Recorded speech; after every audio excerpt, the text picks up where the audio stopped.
This episode of I Hear of Sherlock Everywhere is brought to you by MX Publishing, the best in new Sherlock Holmes novels, biographies, graphic novels, and short story collections every month. Find them online at mxpublishing.com. And by the Wessex Press, the premier publisher of books about Sherlock Holmes and his world. Find them online at wessexpress.com. I Hear of Sherlock Everywhere, episode 198, The Baker Street Irregulars' New Wiggins. I hear of Sherlock everywhere since you became a chronicler.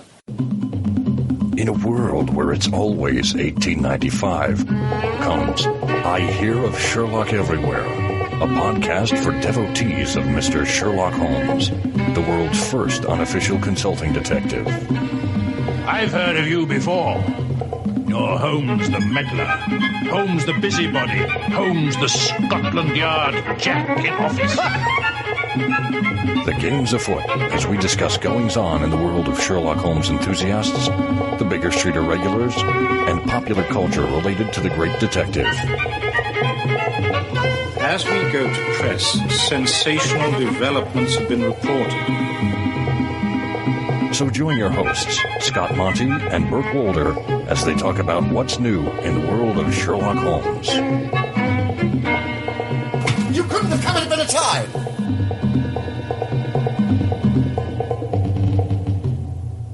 Hello, and welcome back to I Hear of Sherlock Everywhere, the first podcast for Sherlock Holmes devotees where it's always 1895. I'm Scott Monty. I'm Burt Walder. And Burt, you know, it is so exciting to have the new beginnings of Wiggins. No, how does that go? The new beginnings of Wiggins. Wiggins, the well-known typing error, yes. As Wiggins beginnings, we are here. And of course, we are here with the administrative stuff where we remind you that the show notes for this episode are available at ihose.co/ihose198, all lowercase. That's where you can find links and various information about the show, including the ability to support us on PayPal or Patreon. We have a number of levels where we ask people to support us, and we do have a number of rewards associated with those levels. So check that out. We are on the cusp of getting enough funding to go back and start going through our back catalog and creating transcripts to open these episodes up to irregulars and irregular and non-irregulars, I guess regulars and irregulars everywhere, so people can access the show. So thank you for your help in making that possible. If you'd like to leave us a comment, you can email us at comment@ihearofsherlock.com, or you can do it right in the show notes there on that page. You can also find us on Twitter, Instagram, and Facebook as I Hear of Sherlock. And we love hearing from you. So thank you very much. Well, before we get to our guest today, I just wanted to spend a little bit of time with you, Burt, chatting about things related to the show. We recently posted on our Facebook page that we'd like to do another live video show because people seem to enjoy that. It does come with a bit of planning on our parts. And if we're going to run the show like an interview show, that means we have to find an interview guest who also has a video and is willing to participate with us. Or it could mean that Burt and I just are relegated to having a discussion show, as we occasionally used to do. But we would certainly welcome your input and feedback. We are now 2 episodes away, I should say 1 episode away after this episode, of hitting our 200th episode. Maybe there's a certain person or a certain topic that you'd like to hear us cover on episode 200. Let us know about that as well. And then stay tuned for a big celebration at some point in November. If you are a regular listener of this show and you get your calendar out and you can kind of count, our 2 shows per month here and our weekly show with Trifles, there is going to happen at some point this fall where Trifles actually surpasses I Hear of Sherlock Everywhere in the number of episodes that we'll have recorded and broadcast. So it's like streams crossing. Suddenly Trifles will be in the lead. So stay tuned for that. Excellent. Well, on with the show. Michael Kean is the new Wiggins of the Baker Street Irregulars, and he has previously served as the Cartwright, as well as the co-publisher and acquisitions editor of the BSI Press. Michael is a member of numerous Sherlockian societies from coast to coast, and he's been an officer of his local group, which is the Diogenes Club of Carmel by the Sea. It sounds lovely. For over 30 years. He received a bachelor's from Penn State and a master's and PhD from Ohio State. He's a retired publishing industry executive, and he lives in Pebble Beach. Michael, welcome to the program. Thank you very much. It's a pleasure to be with you this afternoon. Absolutely. Well, it's a pleasure to be here with you. We've had your predecessor on, Mike Whelan, and we thought this was a great opportunity to introduce you to the listeners of I Hear of Sherlock Everywhere. So why don't we start where we start with all of our guests and hear from you where you first came across Sherlock Holmes? Well, unlike many of our fellow Sherlockians, I am not one of those individuals who read his or her first Sherlock Holmes story when they were in third grade and got hooked. I was aware of Sherlock Holmes as an elementary school student and as a high school student, but I will admit that the only introduction to Holmes during my pre-college years was having read a couple of Sherlock Holmes stories in the classic comic books. It wasn't until I was in graduate school that I really got interested and hooked in Sherlock Holmes. And the short version of the story goes like this.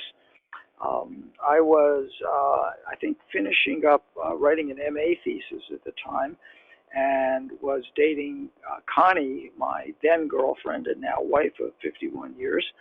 And she was an undergraduate. Neither of us had any money at all, so we would entertain ourselves by walking around shopping malls and window shopping and things like that. This happened to be on a Friday evening, and I had spent, as I did on many of those evenings, time in the stacks of the library finishing up my thesis writing, and met Connie, and we were walking around a mall in suburban Columbus, Ohio, and there was a large national chain of bookstores in this mall back in the days when they had bookstores. And we wandered in there, and I must have been complaining at the time about the fact that I never had time to read things I really wanted to read because I was in the library all the time finishing up this thesis, blah, blah, blah. And Connie raised the question, well, when you finish the thesis, what are the kinds of things you want to be reading? And we just happened to be passing a table stacked with the Doubleday complete Sherlock Holmes stories. And I happened to spy that, and I said, you know, I've never read all the Sherlock Holmes stories. When I have time to read again, I'd really like to read those stories. And it must have been around my birthday because Connie went back to that store, bought a copy of that complete Doubleday Sherlock Holmes stories for me and gave it to me as a birthday gift. I put it on my night table, and every evening would read one of the stories, and I got hooked. So that's where it started. Anytime that Connie complains about my seeming obsession with the canon, etc., I can always smile at her and say, remember, you started it all. So I feel like we should have her on the program. She might give you more information than you want. Now, what was your master's thesis about, Michael? I wrote on poetry, and not on a particular poet in particular, but focused on some of the reasons that poetry was no longer as popular as it used to be, and it was really more of a long essay, and the fact that it was not being taught, and why it should be taught, and why it was important. Hmm. So what was your academic specialty at the time? Did you get a master's in English Lit? Yes, both my BA and MA were in English, and then I went on and did a PhD and a hard right turn in social science research, development, testing, and planning. It was back in the late 60s when many people were setting out to save the world, and I was one of those folks with that aspiration and with shoulder length hair back in the days when I had hair, and at the time sort of envisioned the possibility of doing a career in something like urban planning and development, or perhaps something like urban sociology, something of the sort. I ended up with a rather circuitous route through a variety of different jobs, although actually throughout my career I only had 3 different employers the entire time, and ended up in part because of my background in English, working for a large international publishing company for the last 25 years of my career. And I've been very fortunate.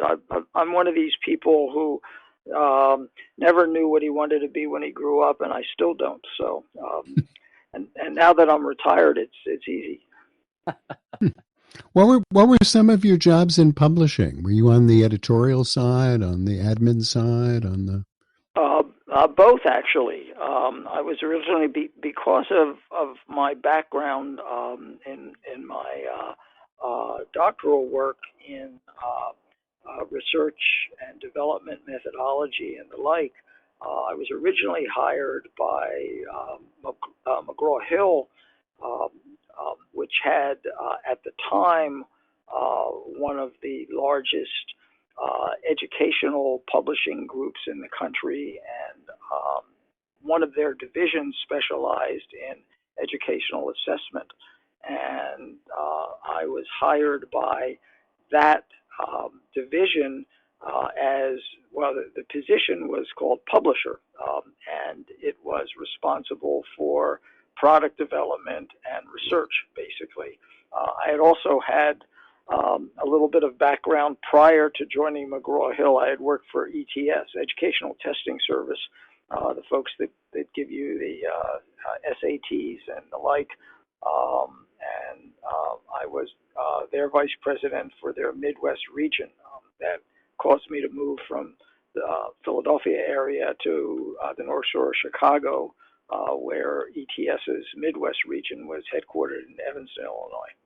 That's interesting. I mean, if you must have followed over the years some of the scrutiny or the rethinking about the value of those sorts of examinations and ETS's operations and so on. And, yes, actually, not only did I follow it, but indirectly, it helped shape what I ended up doing for McGraw-Hill for the last 18 years of my career with them, when I was in charge of public and governmental affairs. Long about the very late 80s or so, as the federal government got more actively involved, as well as state governments also involved in assessment policy, it became obvious to a good number of people that there was a lot of misinformation floating around there, and that more time really needed to be spent by the industry talking to people that were shaping education policy in Washington, D.C. and in state capitals around the country. If, for lack of a better term, educating them about what was really happening, because there was a great deal of misinformation. And I took off from there, and 18 years later, when I retired, we'd been doing it for a long time. We'd had a fair amount of success. There had been legislation introduced in virtually every state, and certainly numerous pieces of legislation at the federal level, some of which reflected our advice, some of which didn't. Well, you certainly I have an enormously deep understanding of public perceptions and national policy. As you did all that, could you make time for Sherlock Holmes? When did you first get connected to like a local group? Well, my initial involvement with a local group, a science society, took place when I was in Philadelphia. When I finished my graduate work, Connie and I were married then, moved from Columbus, Ohio to Philadelphia. I'm originally from Philly. I grew up there and had an opportunity, a job opportunity back in Philadelphia. So we moved back to Philly.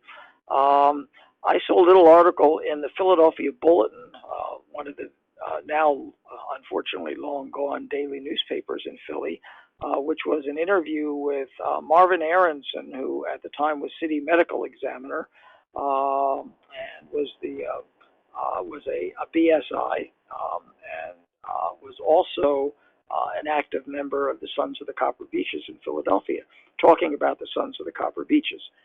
I didn't know there was such a thing as a science society or local Sherlockian groups. In fact, I was sort of amazed that there were other people that shared my interest. So I sent a letter, and this was long before email existed. I sent a letter to Dr. Aronson telling him that I'd read this article and I was very interested in Sherlock Holmes and I'd like to join this local group. I received a response fairly quickly from Marv, a very polite response, but in a nice way, basically indicating that the group was limited in size to a certain number of individuals, but they would be happy to put me on the list, and when an opportunity arose, I might receive an invitation to attend a meeting. In the interim, maybe a year or two later, my wife Connie, who was a teacher at the time, had a teaching colleague whose husband was a member of the Copper Beeches. And in a conversation, this woman told Connie that she had heard from her husband that there was another Sherlockian group being formed in the city, a group that ultimately became known as the Master's Class. And I got some information about it and contacted them, and fairly immediately received a facsimile of a British telegram inviting me to attend their birthday meeting in January of 1975. And that was my first ever Sherlockian meeting of any type. It was an eye opener in a very pleasant way. It was for me a golden evening. I had met all of these individuals. Not only did I know that they didn't know that they existed, but didn't know that there were so many people that shared my interest in Sherlock Holmes, and of course knew a great deal more about it than I did. I had no idea of how the great game was planned, because at the time my Sherlockian library consisted of probably fewer than 10 books, a couple of which were examples of playing the great game, but I didn't quite understand the rules at that point. At that meeting, I met the likes of Peter Blau and Ev Herzog and John Bennett Shaw, and it went on and on and on. So my initial introduction was a wonderful one, and I became very heavily involved in the master's class, ultimately served as its headmaster sinister, which is their president at the time, before I moved on to Chicago, and had a chance to learn a bit more about the world of Sherlock Holmes and wrote a couple of articles, got involved, and subsequently was invited to attend a Copper Beeches meeting, and ultimately became a Copper Beech, but also received in 1978 an invitation from Julian Wolfe to attend my first BSI dinner, which I did, of course, and that further opened my eyes to the world of Sherlock Holmes, and I was fortunate enough the following year to be invited back to dinner again, and was invested in '79 as General Charles Gordon. That's a quick succession from one dinner to investiture. That's impressive. Well, they must have been desperate in those days, Scott. Why General Charles Gordon? Yeah. Was that a subject of some paper that you had done? Was there any reason? No, well, that is a very an interesting question, one that I wish I could answer. A number of people have asked it as well. I knew who Charles Gordon was, but that's about it. And people said, well, why General Charles Gordon? And why Gordon, period? And the only possible answer, although I don't think it's really likely, is my wife Connie's maiden name is Gordon, but there's no way in the world that Julian Wolfe could have known that. I mean, I doubt seriously if Julian Wolfe even knew I was married, but there's no way he could have known Connie's maiden name. So I have no idea. It may have been something he just. Did you drink Gordon's gin? No, I'm a vodka drinker, not a gin drinker. So not even that. So. Julian must have looked at you and realized and said to himself, "Here's a man facing overwhelming odds." Either that, or he wanted to see my head on a pike staff. Well, it's interesting because when we look back at the history of the BSI, and Julian, of course, took over in 1960 from Edgar Smith, who unceremoniously left us, or I should say abruptly left us. And Julian served for 26 years. Julian invited a lot of people in, and it seemed in some ways that his selection of names for investitures could be, charitably described as haphazard. And I think to the last decade, 2 decades or so, under Mike Whelan, who has been very, very thoughtful about investitures, has been very deliberate, and has had great nuance and meaning to many of his selections. So, this will be a challenge then for you as the new Wiggins, and we'll talk about that role in a bit. But just staying on the topic of investitures, this is a challenge for you to kind of fill those very big footprints that Mike has left. Well, that's absolutely so, and I mean, one of many things that I've always enjoyed about the annual January BSI dinner, or one of the aspects of the announcement of shillings, is how Mike connects the titular investiture with the person. I mean, it takes a great deal of creativity and ingenuity, just as you've referred. It will be a challenge for me, I will say, and I'm beginning to think of it. I have, of course, a list of all of the individuals, actually the individual invested titles, the various people over the 80 or almost 80 years that have had those titles. But there's no list of other titles that nobody has. And of course, there's never any indication that, well, this would be a good title for this kind of person or something. It will be sort of like doing an acrostic or a crossword puzzle in a way. And this coming year will be my first opportunity to do it. Lots of fun. We will look forward to it. Well, we are going to take a quick break here for a word from our sponsor, and we will be back talking with Michael Kean in just a moment, specifically about the BSI Press and the future of the BSI. Stay with us. So we are delighted to have MX Publishing as one of our sponsors here. And Burt, this year, this is interesting, MX is bringing back the Sherlock Holmes Advent Calendar. Did you know they had one last year?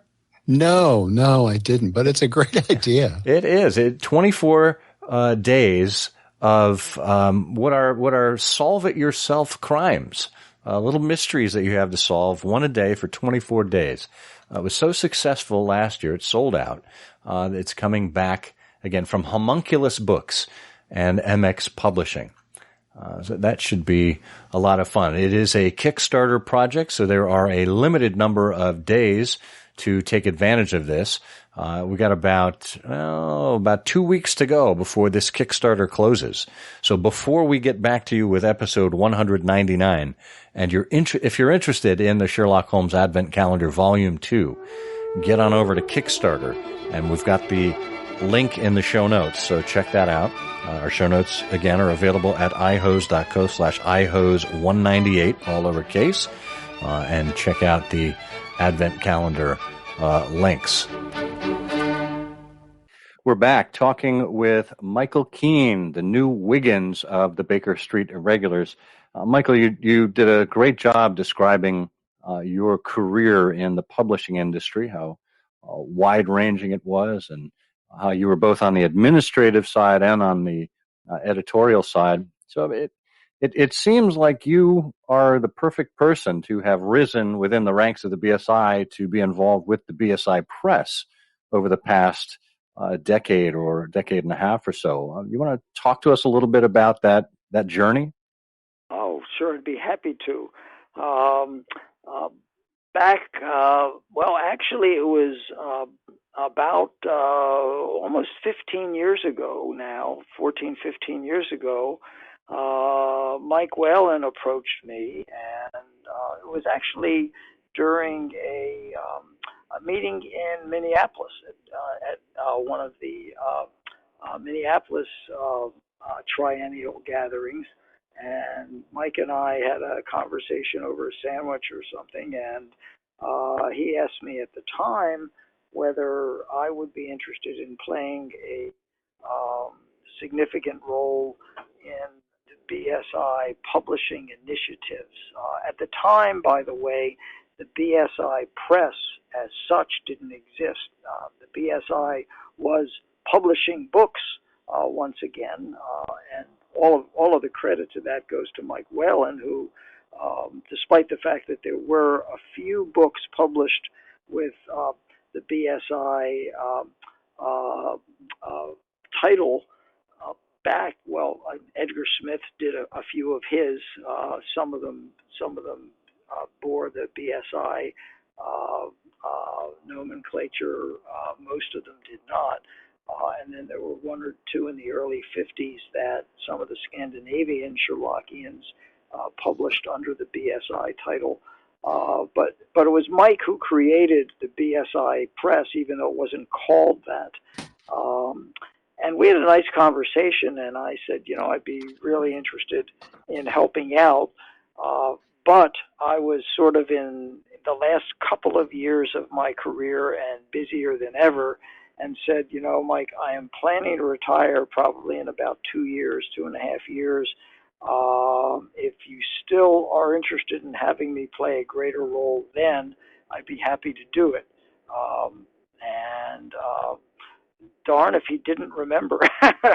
So as soon as I retired, he came back to me and said, remember that conversation we had? Well, I know you're retired now, Mike, and here's some things I'd like you to get involved with. And his initial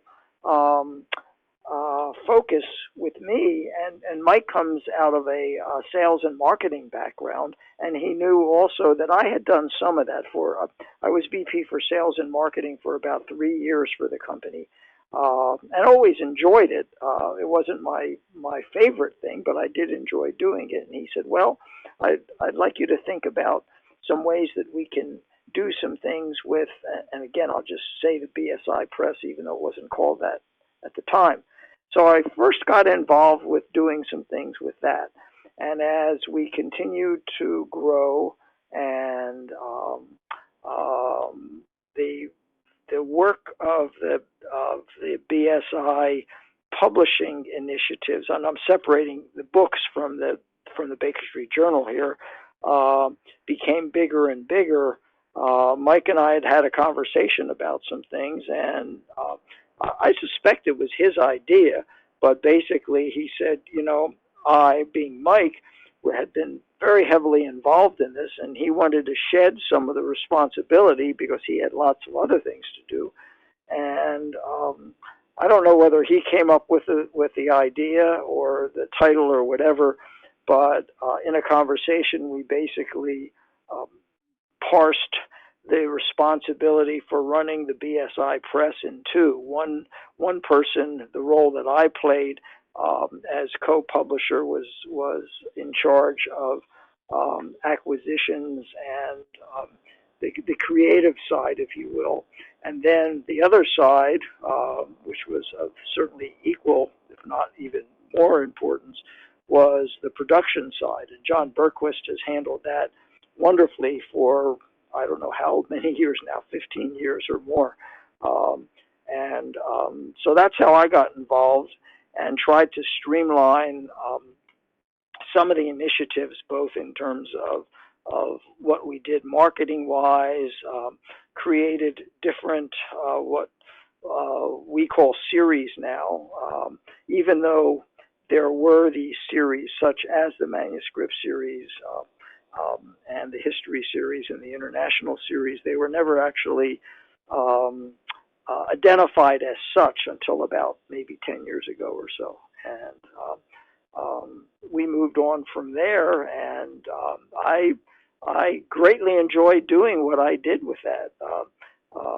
Had a great deal of fun doing it, and was delighted ultimately when I was able to identify the person to succeed me in Bob Katz, who has just done a wonderful, wonderful job after I stepped down and took over helping Mike in my transition role to eventually become Wiggins. So as you think about the BSI Press, so far in now, Michael, where do you see it going in the next 10 to 15 years?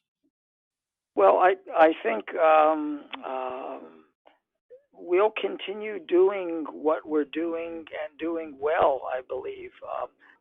I do not see the press growing in terms of producing more and more. That is a greater number of volumes per year. I've always been a great advocate, and as has Mike Whelan, by the way, before me, and as is Bob Katz now, in producing a limited number of volumes, but doing them very, very well. As we're all well aware today, with on-demand printing and publishing, it's an easy thing to do to suddenly come up with and be publishing, dozens and dozens of volumes. We want to continue to focus our publishing on the very best. We have and will continue to avoid publishing parodies and pastiches. We are focused on scholarship, and we'll continue to focus on the manuscript series. There are, of course, a limited number of Sherlockian, or I should say canonical manuscripts, and of the 60 stories, there are probably, and this is off the top of my head, there are probably something like 40 or 45 manuscripts that are known to exist, and I believe we've already done somewhere in the neighborhood of about at least 15, maybe going on, well, not 20, but maybe 15 different volumes of the BSI manuscript series, and I know we have already plans and approvals to reproduce at least another half dozen, so we're continuing to do that. We have reinvigorated the nascent BSI history series and combined it now into the history and biography series. The BSI Press International series is sort of on hiatus right now because we've covered a fair number of countries, and in other instances there's just not at present enough material to warrant issuing any other books for other countries or areas. but that's not to say that that won't change in the near future. So we're continuing to go with pretty much what we have already focused on. And I mean, I've seen the publication plan. We do a pub plan every year, and usually about a 3-year out pub plan. And we've got great volumes planned for the next 3-4 years already. And I don't know well, I do know you have seen already our latest volume. Most of our volumes, as you're aware, of course, come out typically in January. But if we have a volume that comes out that is ready to go mid-year, then we bring it out. And we just brought out commissionaire Julian Wolfe and his Baker Street Irregulars, which is part of the biography series. And it's a lovely, lovely volume done by Sonia Featherston. And we'll continue to look at areas like that as well.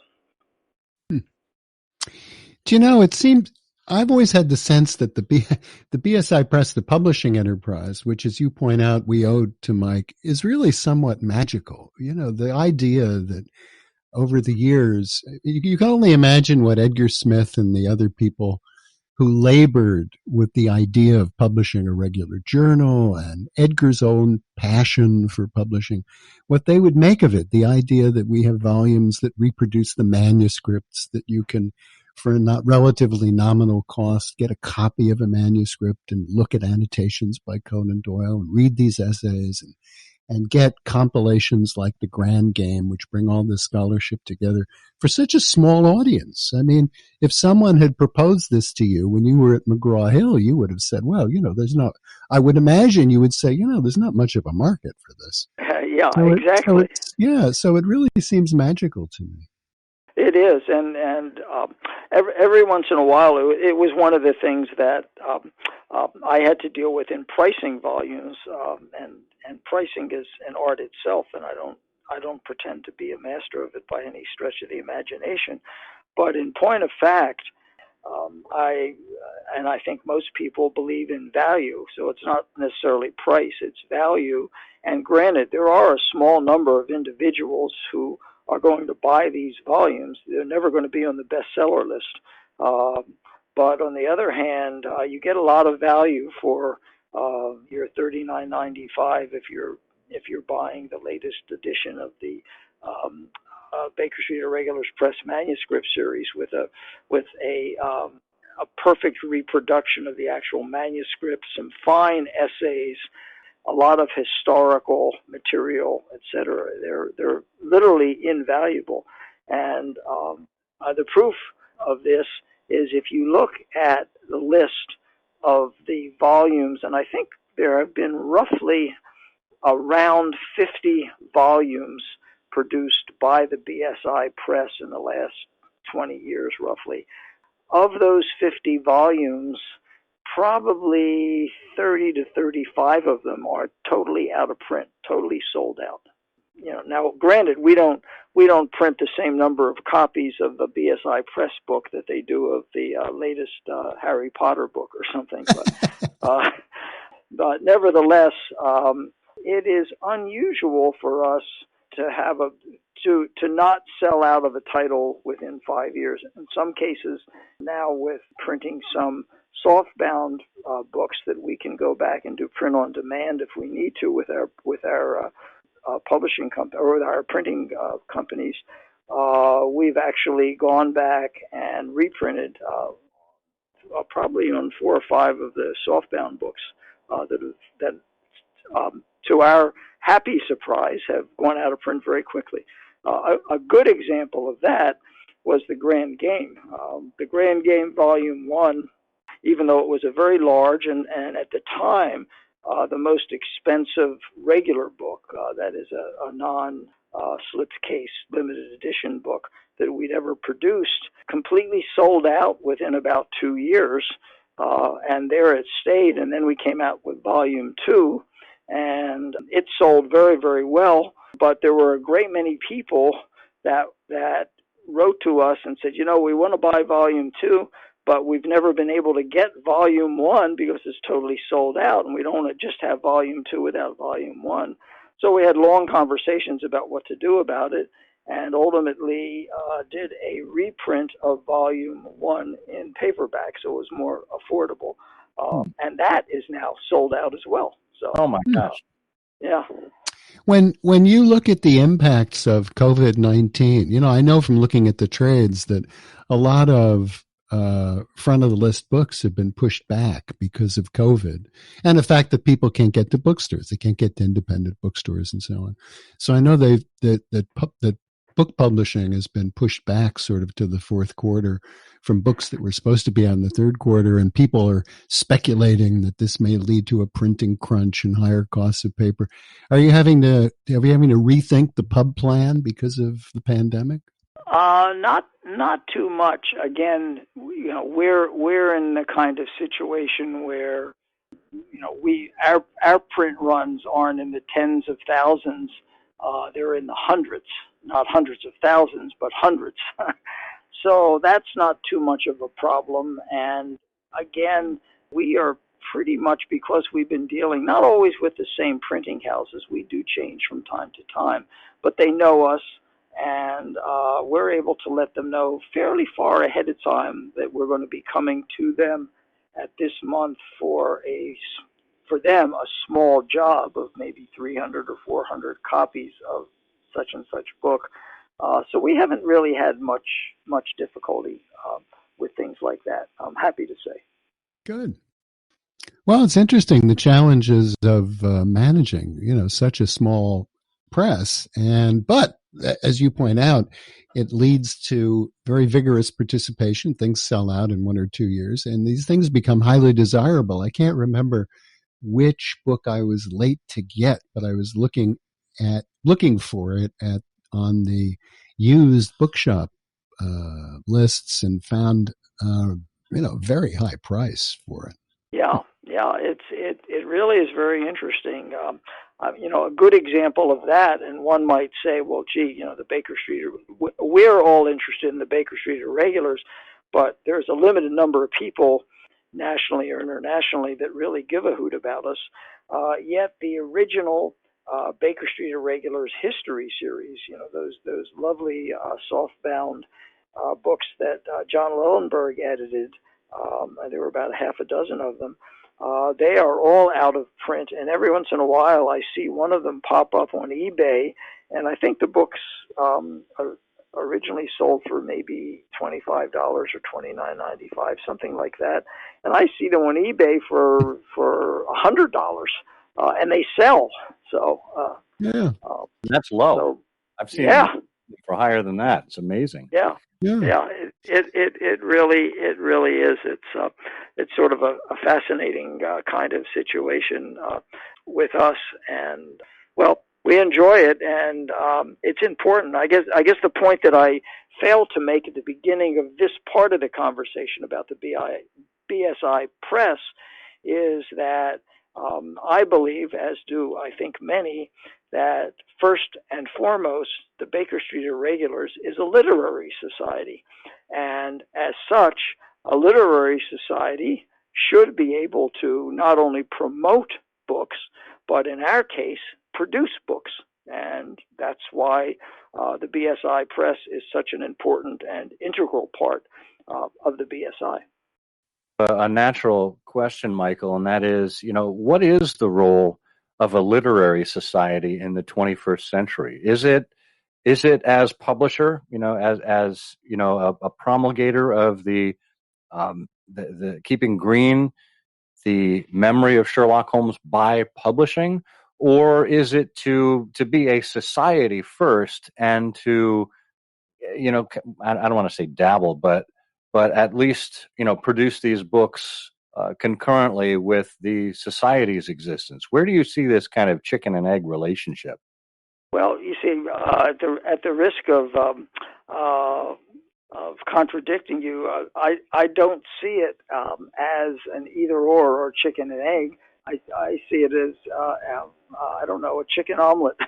both for sure. I think that certainly We want to promote the interest and study in the Sherlockian canon, and keeping green the master's memory by any means that is reasonably appropriate. Our publishing enterprise is vitally important.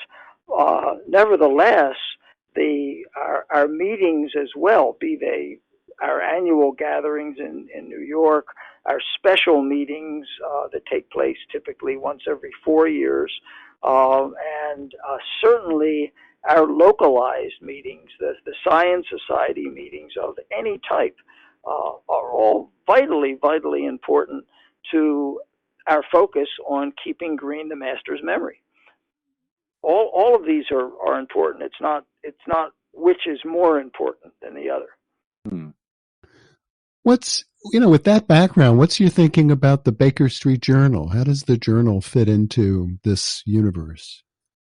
Well, the journal is an integral part of the Baker Street Irregulars, of course. I mean, it really predated the BSI, the formalized BSI book publishing initiative. As I said, Edgar Smith did create a number of books, some of which had the Baker Street Irregulars as the publishers, most of which had Summit House as the publishers. But the real Baker Street Irregulars push in publishing didn't take place until the last few years of the 20th century.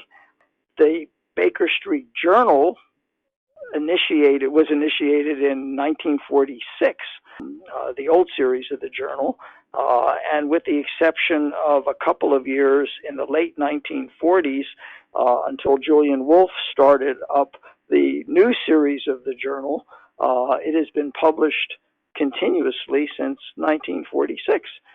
If you do the math, you'll find that this year is that is 2021, is a fairly important anniversary for the Baker Street Journal, and it continues to be published. It continues to be, at least in my way of thinking, and nothing against the Sherlock Holmes Journal that the Sherlock Holmes Society London publishes, but we predate that, and we continue to be, as far as I'm concerned, the foremost Sherlockian journal published. We're going to take another quick break here, and after we come back, we'll continue chatting with Michael Kean about his new role in BSI.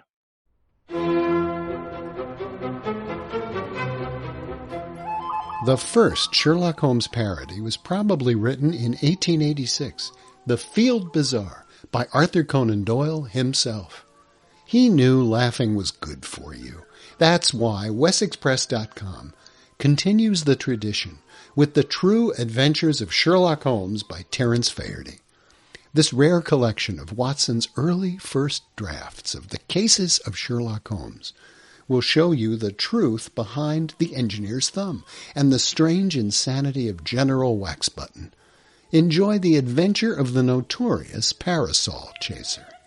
And astonish your friends when you tell them the man with the twisted lip actually struck it big as a part-time bustle fitter. 7 of these great stories have been published in Ellery Queen's Mystery Magazine. 4 appear here for the very first time in this very first collection, available right now at WessexPress.com. Get the true adventures of Sherlock Holmes at WessexPress.com today. So, Michael, when you from this vantage point beyond, the current crises that we seem to be in, when you think about the next 10, 20 years for the Irregulars, what do you think of? What do you want? What does fabulous success look like to you? Well, there are a couple of things, and in a way I've been very fortunate in that Mike Whelan originally approached me to succeed him almost 5 years ago. That is to say, he didn't say, I want you to succeed me now, but he said, at some point I'm going to step down, and if you're willing, you are my selection to succeed me. And I agreed to do that. On one hand, it was a blessing to have lots of time to learn from him in terms of the level of complexity of running this organization. So that was very, very helpful. It's given me a great deal of opportunity to think, to plan, to reject a lot of the ideas that I had. And so when Mike finally decided that he was going to step down and hand the gavel to me, by the way, as an aside, I used that phrase at one point and said to Mike about handing over the gavel, I said, of course, there is no gavel. And he said, yes, there is. I said, there is. I've never seen you use a gavel. And he said, well, I never use it, but there is one. And he brought the gavel to the meeting last January and actually gave it to me. And I don't know how many people have seen this. I'd never seen it before, but it was a gavel that was originally presented by the Six Napoleons of Baltimore to Edgar Smith. Oh, wow. I don't actually know the year. There's no year on it. There's a little plate on it, but the plate also indicates that it is made of wood from number 111 Baker Street, London.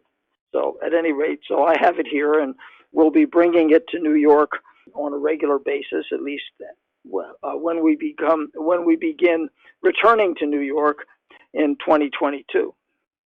Yeah, let's talk about that, Michael, because this is your first official year to plan for the BSI Weekend. Of course, there was supposed to be a BSI conference out in Bear Mountain celebrating the British Empire in July of 2020. That had to be postponed. And here it is, you're in the middle of a pandemic. Times are so uncertain. Businesses are kind of flailing. Individuals are wondering what they should do. Travel is completely in an upheaval. Talk to us a little bit about how you go about planning for a BSI weekend in such uncertain times. Well, with difficulty, I will say that. It was nothing that I anticipated for sure. And again, I'll be forever grateful to the many, many BSIs who have immediately stepped up and said to me via telephone, email, handwritten letter that we don't know what's going to happen, but let us know if there's any way we can help. My biggest challenge initially was the decision as to what do we do, because I had started actually prior to last January looking toward 2021, looking at a program, looking at venues, et cetera, et cetera. And of course, all of that had to be changed. I spoke to numerous individuals, and as my letter to BSI membership of about 2 weeks ago stated, ultimately it wasn't a difficult decision because my focus had to be on the health, safety, and ultimately comfort of our membership. So the decision to not hold an in-person gathering in Manhattan in January of 2021, it was a difficult decision, but it was an easy decision because it had to be made. Going from there, it's a whole new ball game in planning something. We being the BSI, has met in New York City every year without failure since 1940, that many years in a row, and you can do the math, you know how many that is. So this is different. What makes it a bit more of a challenge for yours truly is I'm not a techie. I'm not quite a Luddite, but I border more being a Luddite than I am a technology person. So I have to rely on the advice and assistance of many of our members who fortunately are very technologically knowledgeable and experienced. So part of it is figuring out what can be done and what can be done. Well, almost anything can be done. But the fact that it can be done doesn't mean that it should be done. And I ultimately came to the conclusion in doing this that my focus had to be, or didn't have to be, but my focus would be doing fewer things, but doing them really well. And that's what I plan to do, or what we plan to do for this January. If one makes a list of all of the events, both BSI sponsored or BSI sort of involved with but not fully sponsored, there are probably about a dozen different things that take place over the course of the weekend. Well, we're going to focus on two things, two that are among the, if not the most important in the weekend, or the most vital, I should say, for the weekend. Clearly, hands down, is the Friday night Baker Street Irregulars dinner, and that is the jewel in the crown, if you will.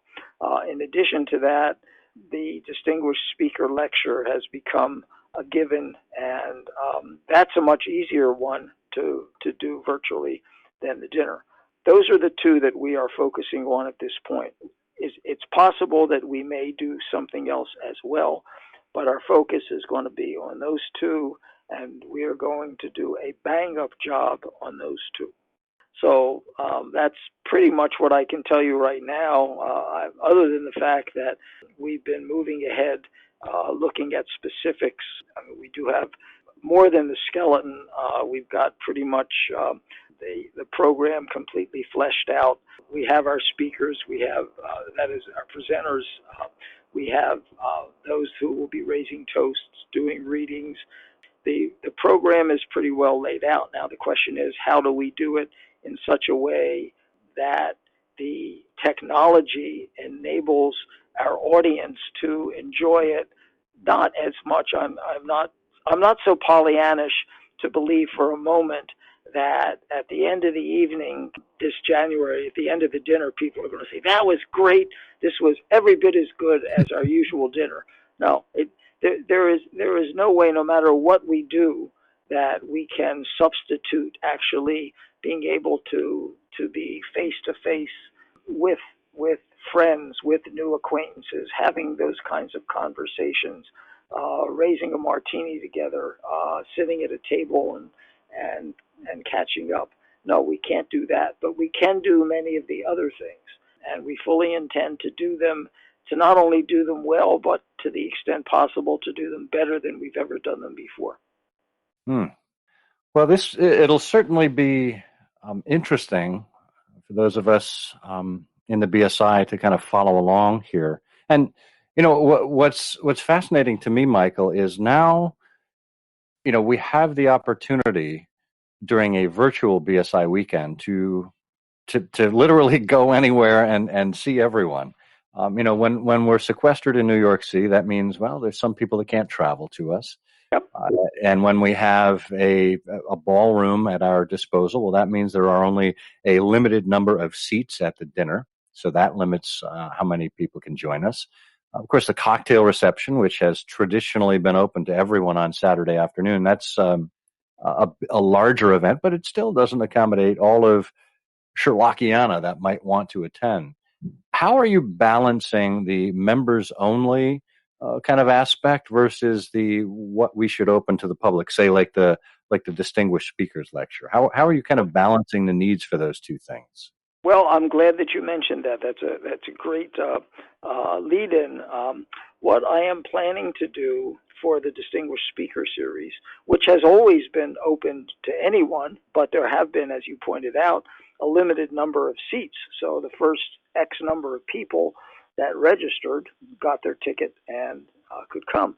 Well, with a virtual event, we are not necessarily limited to that.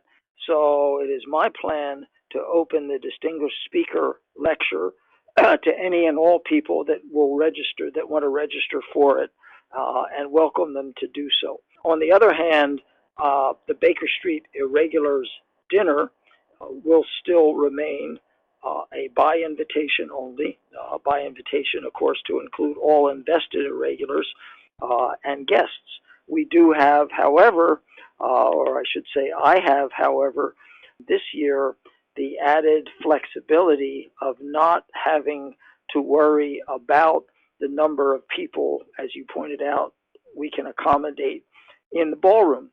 Typically, and we've always tried not to have, because the ballroom, by the way, can accommodate probably another 30 or 40 people if we needed to. We have tried not to cram the tables together too much to make things considerably more comfortable, etc. Well, this year, for the first time, and God willing, the only time, since we're holding a virtual dinner, we will not have to limit the number of Baker Street Irregulars, of invested BSIs who register for the dinner. We have roughly 300 invested BSIs worldwide. Our typical dinner, we might have about 150 people, 150 invested BSIs attending, and somewhere between a couple of dozen and maybe 30 guests. This year, it is feasible that, or at least hypothetically, if every invested BSI worldwide wanted to attend the dinner, he or she could do so. That would be absolutely stupendous. I'm not sure that'll happen, but I would not be the least bit surprised if, from a number and percentage basis, we have greater BSI attendance at our dinner than we've ever had or may ever have because of the ability to attend virtually. Also, if you think about, even if these were not times of the pandemic, if you think about the challenges that it takes for our international members to come to New York and members from throughout the country. As was pointed out beforehand, I think in my letter, when I first joined the Baker Street Irregulars in the late 70s, the BSI was largely a northeastern United States centric kind of organization. There was no requirement, of course, but my guess is that probably 50% of the members or more lived within the Washington, D.C. to Boston area. It has changed greatly. It's changed greatly. We still have many members who live in the northeastern part of the United States, but we have members that are spread considerably more so across the United States who actually come to meetings now. And of course, we have many more international members, and we're able, for the first time, to be able to accommodate everyone this year. So there is an upside to having a virtual meeting. Having said that, I am not indicating in any way, shape, or form that we're planning to hold virtual meetings in the future. Now, here's an interesting wrinkle. There are members of the BSI, shock, who are not necessarily technically adept, shall we say. I went through this about 3 years ago as I helped plan for the online registration for the BSI Weekend. And it was a little more harrowing than I would have expected. Now, I'm sure none of those members are actually tuning into a podcast right now, listening to us. But just for the edification of everyone else listening, how will people who maybe don't have a webcam or don't have an internet, or maybe are not as familiar with the internet, how will they be able to connect into the BSI Weekend? Will there be like an audio-only version, a call-in number or something like that?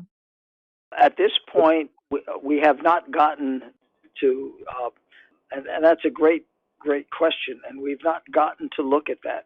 My sense is, and I might be described as one of those individuals that you were just referring to. Now I do have, both audio and visual, and there's a camera on my desktop computer, and I do know how to use FaceTime so I can see our grandchildren around the country and stuff like that.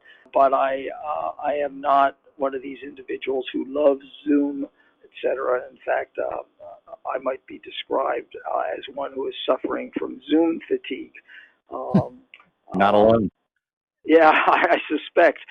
Yeah, I know there are people. I do, I'm not going to name names, but I do receive letters, those things that come through the mail with a stamp on them, and in most cases are handwritten, from a small number of BSIs who don't use a computer at all, don't have have email. We being the BSI, have gotten to the point now, even though there are a small number of our members who don't have email, we've arranged, or they've arranged, through whether it's their children or a friend or someone else who does use email and have a computer, to receive their BSI communications.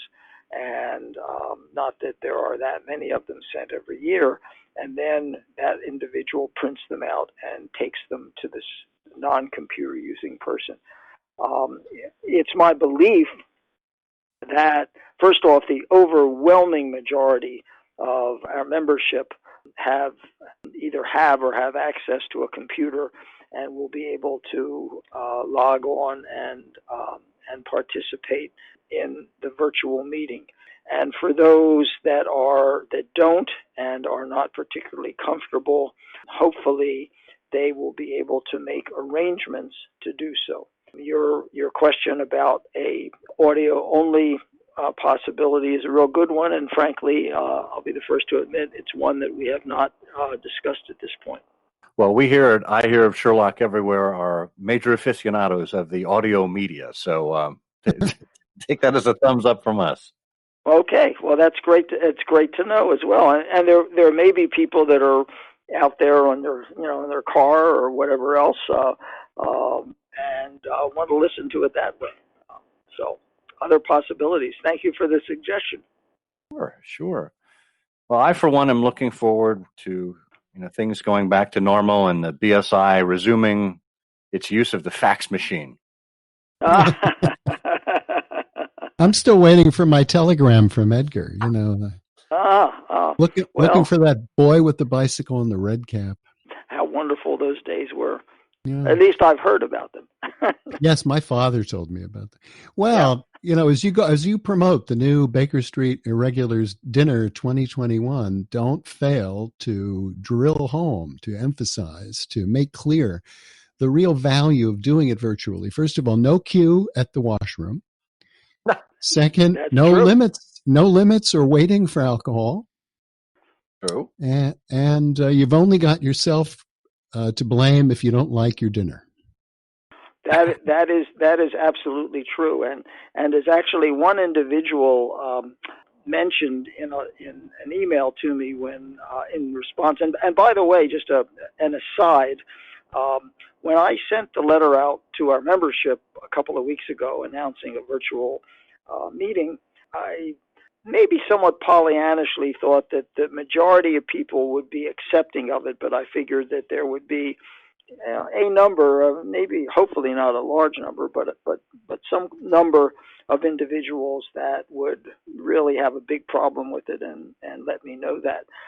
I've kept a little log of all of the unsolicited emails that I've received, and to date, actually I have it in front of me here, I've gotten 46 emails, unsolicited again, from our membership.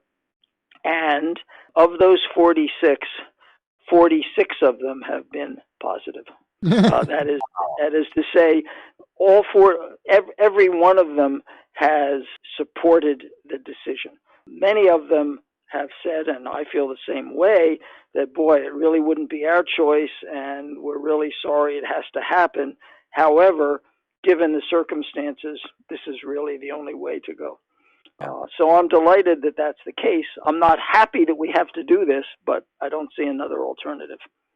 Well, it's interesting, Michael. I think this bodes well for your future leadership of the BSI, because you think back to, well, we can go all the way back to 50 BC with. I had no idea you were that old. Oh, I'm a classics. Well, there's a painting of me up in the attic. You should see that. Okay, Dorian. Sarah said, anyone can steer the ship when the sea is calm, right? So you've been handed probably one of the most difficult tenures in the BSI. Your short time at the helm, and you seem to be deftly steering the ship already, given what you have to deal with. And I know it's not a lone opportunity. Like captaining a ship, you have a whole crew of people that are there to support you. But I think this speaks well for where the BSI is headed under your leadership. Well, thank you very much. I appreciate the comment. So let me leave you with, well, it's not a softball, but I think it's one that's been discussed offline and off over the course of the last, at least 15 or so years that I've seen. What are your thoughts about exclusivity with respect to the BSI? You know, the Sherlock Holmes Society of London, all you have to do is subscribe to the Sherlock Holmes Journal and you are, quote unquote, a member. The BSI as a literary society is an exclusive one. It is by invitation only. And yet we have all these events around the BSI weekend that, with the exception of the BSI dinner, are open to the public. How do you kind of toe the line there? Because it is a difficult balance. You want to try and welcome people in and keep encouraging people, but at the same time, you've got this limited capacity of 300 or so. What are your thoughts on that? I don't really have much difficulty in justifying what you term as our exclusivity. If indeed there were no other opportunities for individuals who had interest in either studying Sherlock Holmes, in Sherlockian camaraderie, etc., then I would be considerably more concerned. But there are well over 100 science societies around the country. There are numerous organizations that hold events every year, year in and year out.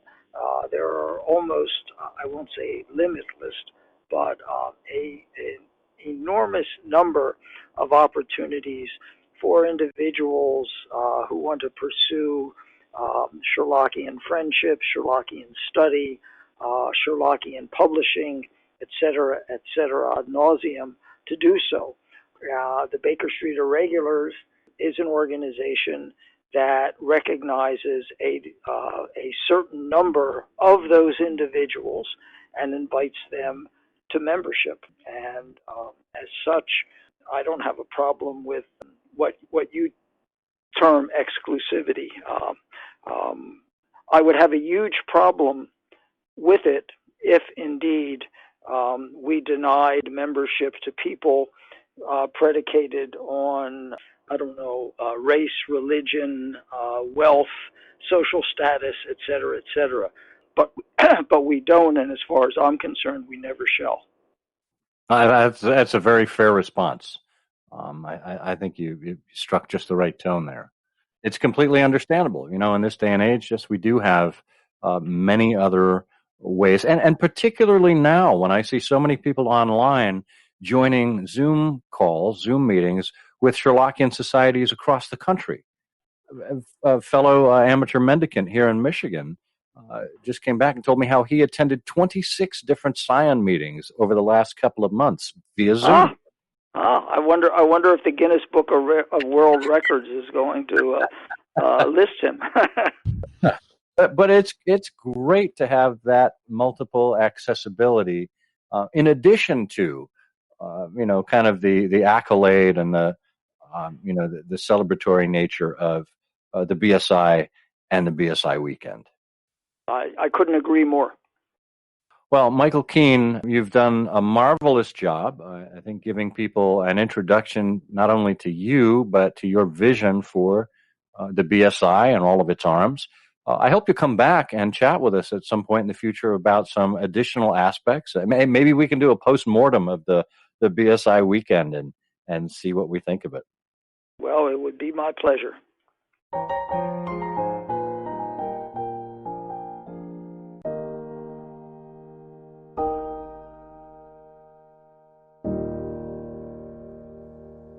It's great when you talk to people like Michael Kean or people, who are involved in this hobby, and you find things that connect you to their experience. Michael may be the first person we've spoken to who didn't connect to although it's interesting. He's not alone in connecting to Sherlock Holmes, or at least remembering Sherlock Holmes from Classics Illustrated Comics. But he's one of the minority, I think, who connected to Sherlock Holmes, significantly later in his academic career. But the nice thing about all that is his comments about his first meeting with the master's class, where he met Peter and Evie and John Bennett Shaw, and he described that as a golden evening. That's I have that same experience, in my memory from my first scion gathering or my first connection with groups of other Sherlockians. So it's lovely. And it's interesting because I think that can make all the difference in some cases. The people you find yourself surrounded with can make or break your continued involvement with the world of Sherlock Holmes. And quite frankly, I know there are some people who have even gotten burned out on it because of conflicts in personality and other things that don't necessarily have anything to do with the printed page or the printed word, but have more to do with the societal aspects of it.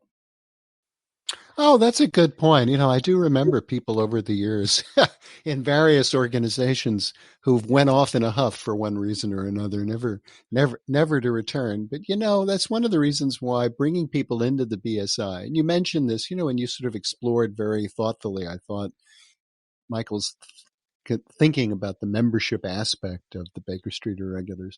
You do want to make sure that people are clubbable. You don't. No offense to wonderful literary people who are imaginative and engaging and fascinating, but who also might be a little grumpy. Life is too short to. I don't know. Yeah. Life is too short. It's good to have clubbable people. Well, I think it was Buddy Hackett that said, "Don't carry a grudge. While you're busy carrying a grudge, the other guy is out dancing." Oh, I like that. I never thought Buddy was that much of a philosopher. I like that a lot. And I don't like going off in a huff anyway. I like going off in a handsome cab. Yeah, me too. Well, those dulcet tones that you probably recognize mean only one thing. We've forgotten to pay the orchestra again. No, it means it's time for everyone's favorite quiz show. That's right. It's Canonical Couplets, where we give you 2 lines of poetry, and you have to identify the Sherlock Holmes story in question.